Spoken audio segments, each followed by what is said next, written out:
Welcome to the Underground, the Steel City Underground, the black and gold standard for Pittsburgh Steelers coverage. Now, here's your host, Terry Fletcher.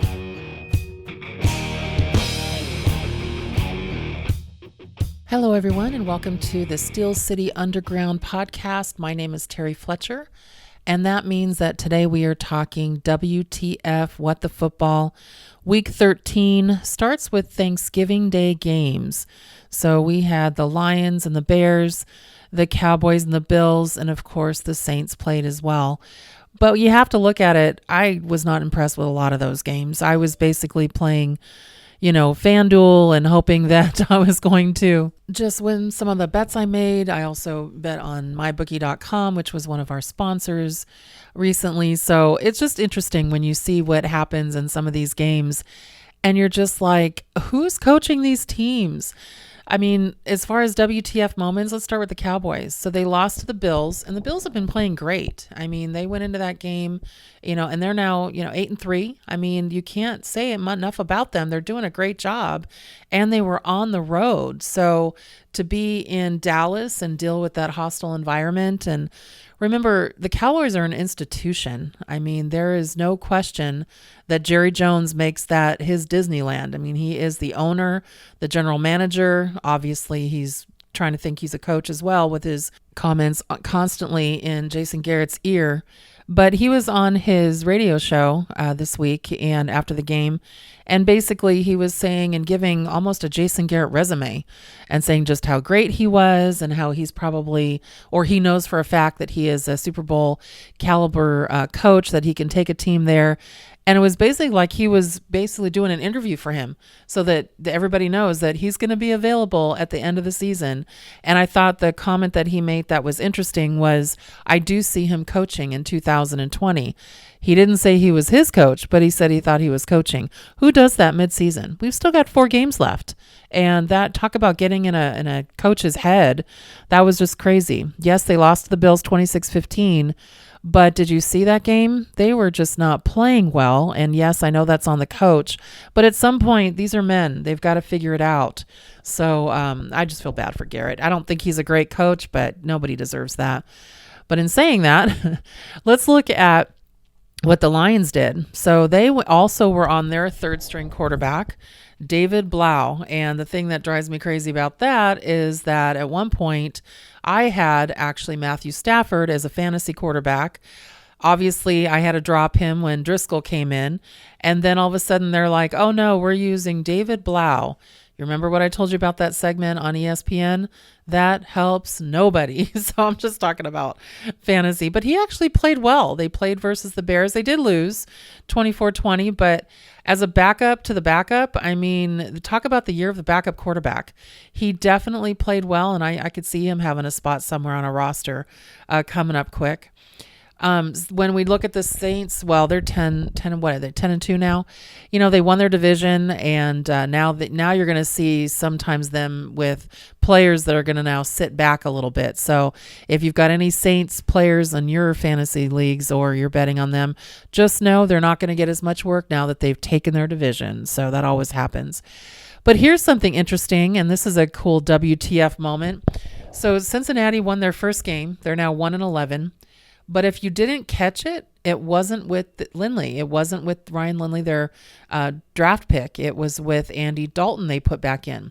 So they basically bench Andy on his birthday a couple of games ago, and they continue to lose. So basically, they just weren't doing their job. We've beat them a couple times, so we know that when I say we, I'm saying the Steelers. And so we know how terrible the team is.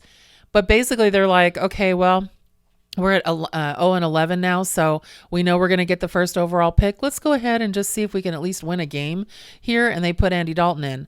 For those of you that, and now they played the Jets, which, the Jets are 4-7. So let's just say that they're pretty terrible as well. But let's just put it in perspective here. I mean, you're playing the Jets, yes, but aren't you happy that Andy Dalton wasn't the quarterback when we had our third string in there? I mean, it's interesting that people are like ready to say what trash he is, but regardless of how bad he is, I wouldn't want to play against Eli Manning right now. I wouldn't, not with what we have. I wouldn't want to play against somebody who's been there. And so we appreciate you waiting a week to put in Andy Dalton to get your first win. So Cincinnati, thanks for that. But that was a WTF moment. Wow, they won a game. And then Philly lost to Miami. So the Phillies now 5-7, but what's funny is they're second in their division, and they gave the Cowboys, who are now 6-6 in their NFC division, their first place, and they're still talking about Garrett on the hot seat, which of course you don't want to be 6-6, but that is where they're at. So just a really weak division. I wish we were there. That would be really helpful. The Ravens, of course, went again to beat the 49ers, and that was a messy game. Sloppy conditions. There was a lot of rain, and I think they even said there was a little bit of sleet, but it was a Justin Tucker field goal, the same way he won against the Steelers with the last minute field goal after we had the fumble. And so I see the win, and, good for the Ravens. I mean, it was 2017, but it's not like they're blowing out every single team. Good teams, they're actually having trouble against, I should say, good teams with decent defenses. And 49ers, they are a great defense right now, and so are the Steelers. There's a couple of teams out there that they're having trouble with their defense. And if we didn't fumble in our game to give them back the ball to just have a quick chip shot by the best kicker in the league, we would have a different scenario going on right now. But the Ravens deserve where they're at, so I won't be petty. We have to see them one more time this year, and if there's any game that I'm nervous about, that would be the game. So hopefully we have a plan eventually about that. I know Tomlin does one game at a time, but that's definitely going to be probably our trouble game. Also the Bills. Kansas City beat Oakland. Did you see that game? I mean, just look at the face of their coach and watch just seriously what John Gruden is doing. He just is looking like this, like, can you even believe what's happening here right now? And all I kept thinking is, didn't you pay him $100 million to not be on ESPN Monday Night Football and to come and he was going to be the second coming again after getting fired there? It's just funny because you can't buy into everything you see on TV. And the one thing that I was scratching my head over, talk about a WTF moment, was you're down 31 points. You're at the end of the third quarter and you kick a field goal. All I could think of was Gruden must have his kicker on his fantasy team. I mean, seriously, what are you doing there? You need to go for it, and especially in the position you were in. That was just absolutely crazy. I just don't understand that. So some sad news. The Panthers definitely lost to the Redskins. That's not the sad part, because now they're 5-7. But Coach Ron Rivera, who was Coach of the Year not too long ago, was fired today. So midseason, his quarterback is out. So that's kind of a bummer that he had to deal with that. But he was fired. He's going to get picked up again. I wouldn't even mind him as our defensive coordinator, or even an offensive coordinator in Pittsburgh, but he'll have a job. He's a great guy, great coach. It just wasn't working out there. And I would think, quite honestly, he's probably a little bit relieved. Broncos, they beat the Chargers, and if you've heard anything that's been going on, I mentioned it last week on WTF, he still has turnover issues, and I'm wondering if this is the last we will see of the 2004 quarterback draft this year. Ben obviously is on IR. Eli is, right now, he is on the bench in New York, and now we've got the last quarterback from the 2004 draft, Phillip Rivers. And so what will happen with him? He is not giving them their best chance to win. So we'll see what happens. That coach has been pretty clear that I thought he might have been benched during the game when he had a couple of turnovers, but they stuck with it. It'll be interesting to see what happens there. One of the unfortunate WTFs, and I think this one, I almost led with this one on the show today, was the Buccaneers beat the Jaguars 28-11. And remember who is the quarterback there who's back, Nick Foles. Remember his contract at the beginning of the year? And I like this kid. He's a God-fearing man. He's just so humble. But after he broke his clavicle and then came back, it's just, and you remember Minshew, I guess they call it the mustache wonder. He did a decent job for them, but they put back in Nick Foles because he's getting $88 million for 4 years. He's making $20 million this year. He also got a $20 million roster bonus. He is due another $28 million in guarantees next year. And he was benched after 3 turnovers in 3 drives. Talk about WTF. And 4 overall just in the first half. And Gardner Minshew came in and couldn't do much else because they're already in such a hole. But they announced this week that he's back, and Nick Foles will be number 2 on the bench. Talk about the backup expense right now. It is crazy to me how much these backups are getting. And I mean, you talk about Eli; he's making $20 million on the bench, and now Nick Foles, who's making all that money on the bench. But it does look like we're going to have another go-round of the mustache. So for me, I'm going to be like, WTF, can we stop talking about Gardner Minshew? Even though he's kind of cool. He reminds me of that 70s guy. The Houston Texans beat the Patriots. And I laughed when I heard somebody say, well, the Patriots went into Houston in a hostile environment. I'm like, oh, come on. You know what it was? And this is truly what I believe. And this to me is like, oh my goodness, what the football. The Patriots actually had players take 2 different planes. There was a breakout or epidemic or something of flu in New England. And so the sick people were on one plane and the people who weren't sick or not as sick on the other plane. And they try to quarantine them, half the team and the other half. And everybody was just sick. So they lost 28-22. And, obviously they're still 10-2, but it definitely didn't solidify their position in the AFC. So we'll see what happens there. There's always that spoiler. There's always a spoiler. So let me get to the Steeler game, our 20-13 win over the Browns. Now, I think everybody was tuning into this. It was actually, and I'm in Southern California, so it was on actual CBS TV, our main station. But which doesn't happen very often. And I have the NFL ticket, so I can watch it anywhere. But I think everybody was expecting this fireworks because they didn't have, Myles Garrett. We didn't have Pouncey after the Thursday night debacle. I think everybody thought that everything was going to be pretty heightened as far as everything going on. But I can guarantee you the referees had to talk to the coaches before and said, we're not going to tolerate anything. And everybody was fine. I mean, their coach decided to wear the Pittsburgh Started It t-shirt.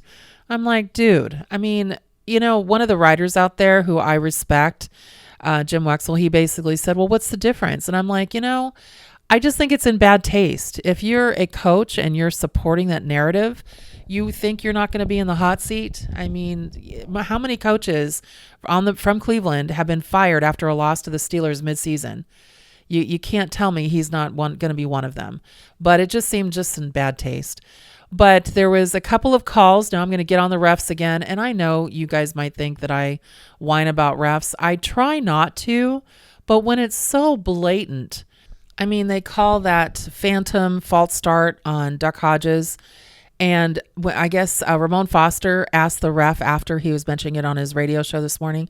And he said, oh, he moved his hands. I'm like, he's moving his hands to say, give me the ball. There was no false start. I've looked at that clip over and over and over again. It was ridiculous. One of the funniest, I think, WTF moments was before, when he was announced that he was going to start, but before the game. I guess the Steelers put something out there saying that they would not allow duck noisemakers banned. So everybody was putting the sounds on their phone. I just think things like that are just really funny. And then there was a non-overturned touchback. So when they downed the ball on a punt return, it was either punt return or kickoff, the special teams guy on Cleveland, he downs the ball at the 1 yard line. Then half of his body goes into the end zone, and then his knee is sitting on top of the ball. And I'm just like, no, that's a touchback. We should be able to take the ball out to the 20. Instead, we put a challenge out there, and even the media guys that were calling the game, they're like, good challenge. Yeah, even the media guys that were there, and also Gene Salvatore, he's like, no, this will come back. And all of a sudden I'm like, wow, it didn't. We lost the challenge again, which is kind of funny for a coach Mike Tomlin, who is on the competition committee, and he can't seem to win. I think, what is he, like 1 in 20 challenges? But that was just ridiculous. But it's interesting how we are, and I say we, and I know Joe hates it when I say that, but the Steelers are just this defensive machine right now. They are really covering for the fact that we are kind of a high school offense. I mean, let's face it, third quarterback. We've got guys that are rookies. We've got guys that you don't even know their names, and they're coming off and they're making plays. And how about that James Washington? I mean, some of his catches alone are WTF moments. I'm like, I love a player that will fight for the ball, like Juju. You go up, and actually AB did it too. They go up, they get that ball, and nobody's going to take it away from him because he says, that's my ball. And I see that in James Washington. Picked him up in both my fantasy leagues, and that guy is balling. So when I see him make a catch, and you know what? Duck's got a pretty good arm. I'm liking his throws. They're letting him throw it a long ball a little bit more than they did for Rudolph.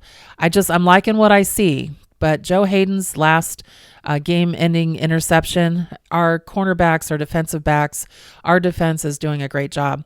But I have to ask everybody something here. What are you hoping for? Are you hoping for 11-5, 10-6? Let's just say that happens. Let's say that we have 4 games left. Right now we're sitting, 7-5. What are you hoping for? I'm hoping, first of all, that we get to at least 8 wins, because then Mike Tomlin can keep his record of never having a losing season. And I personally think with everything going on, he's a candidate for Coach of the Year. And I'm not the only one that thinks that. But let's say that we get 10-6 or 11-5 and actually get into the playoffs, meaning that the Titans are going to have to lose 1 or 2. And they've got a tougher schedule than us based on record. But then what? Do you really think that we can get farther in the playoffs than... I just don't know. You never know. But what are your expectations? If you're listening to the podcast, put it in our comments. What are you hoping for? And then give a realistic view of what do you really think could happen? Because I don't know. I don't know what could happen then, and I'm kind of stumped myself. But I would love to see 11-5. I anticipate 10-6. I really do. And hopefully our defense will continue to make plays, and just if our quarterbacks make a mistake, whoever is starting, that they get the 3 and out and it doesn't cost us. So like Tomlin says, he didn't kill us. And that's kind of how he's thinking right now, and how he's, trying to prepare the team is just do your job. Don't kill us. Get out there, get it done, and let's get back in the locker room and figure out what we're going to do next. And then last thing I've got to put out there, the Monday Night Football game. So the Seahawks won 37-30, and this morning on the radio shows and everywhere, they are just barbecuing, shish kebabbing, whatever you want to call it, Kirk Cousins. Now, he's not a favorite of mine, as you know, and he's never won a primetime game. Apparently, he's 0-9 in primetime. But he did put 30 points on the board, and he actually did well until Devin Cook went out. When he got hurt, it seemed like their offense just stalled. But to continue to talk about Russell as the MVP when they gave away 30 points and they won by a touchdown, I understand that, Russell is a great player, and I really like him. But you really have to look at Lamar Jackson. You really got to look at some of the other players that are out there as well, and stop anointing Seattle when they're giving away a ton of points and constantly winning by less than 7. So that's all I'm saying. I'm just putting it out there saying that, they did win, and it's amazing how the media just looks at the win. They don't always look at the game as a whole. So what they need to start doing that, or I'm just going to continue with my WTF. What are you thinking? But we've still got a lot of football left. Those of you that are heading to playoffs soon on your fantasy team, good luck to you. We still got at least one regular season game left.